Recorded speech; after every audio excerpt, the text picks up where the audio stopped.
Hello and welcome, I'm QuestwithKoles, and this is my Winterspell set breakdown. I'm giving you the top 12 cards for every ink color for the competitive meta. Not infinity, not sealed, not limited, but the standard form of playing that you would go and play as set champs at your local game store at.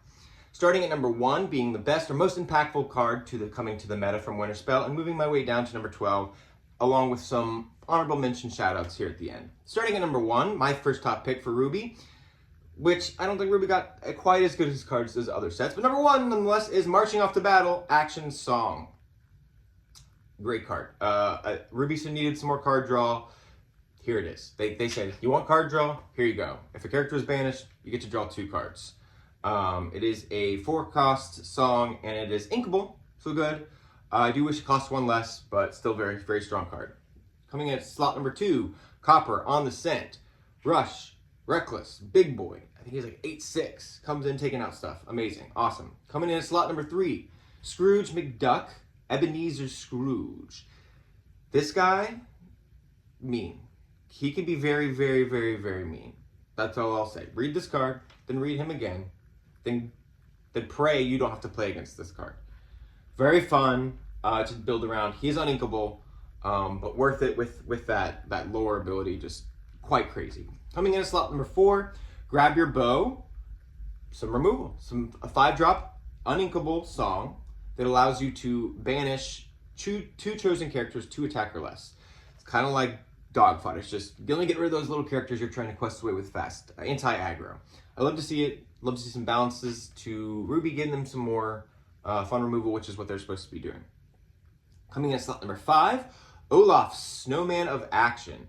He is like a 8 or a 9 drop, I don't recall. He's inkable, but he costs 1 less, literally, for every action in your discard. So you're potentially dropping him for free. He comes in, he's a 4/4, so he's not a massive body. I think he does quest for 2, but he also makes your opponent lose 2 lore when he enters. Woo! Wild. And that can be for free. Once like Red Blues burn through a bunch of actions and they're trying to get their Maui Shark at like, I've seen it work, it popped off. It's pretty awesome card. I didn't know if it was actually going to be playable. It works.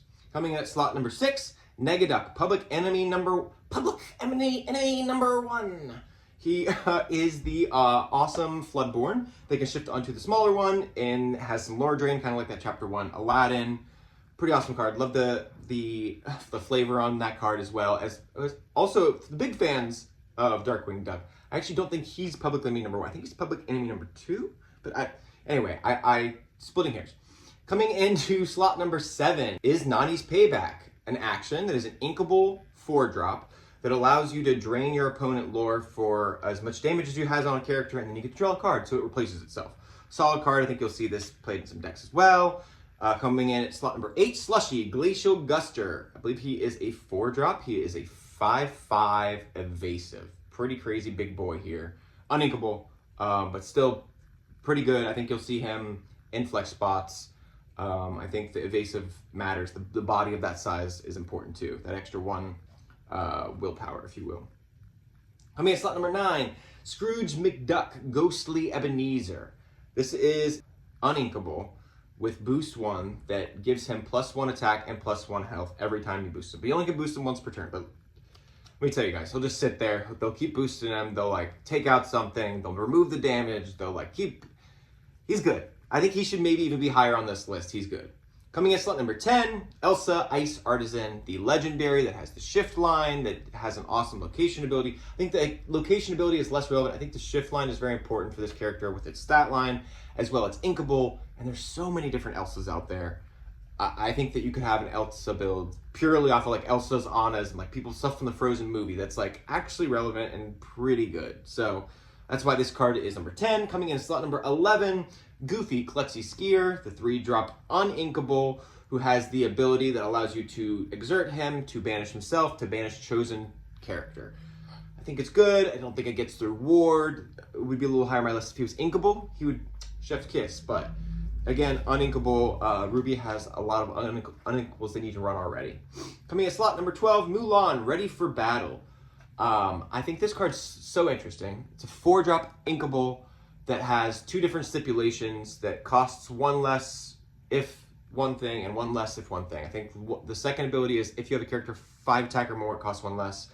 And then if you have a damage character, I think it costs 1 less, or the 2 abilities don't come out. It's literally, read it right here. I think the potential for this card also, the sky's the limit. Not just between what else gets printed, but what else we kind of play test and the meta shakes out as. Honorable mentions for the ink color of Ruby are Eliza Maza, Transform Gargoyle, who does not allow your character's stats to be altered, which is pretty exciting. I think that'll matter more in future sets.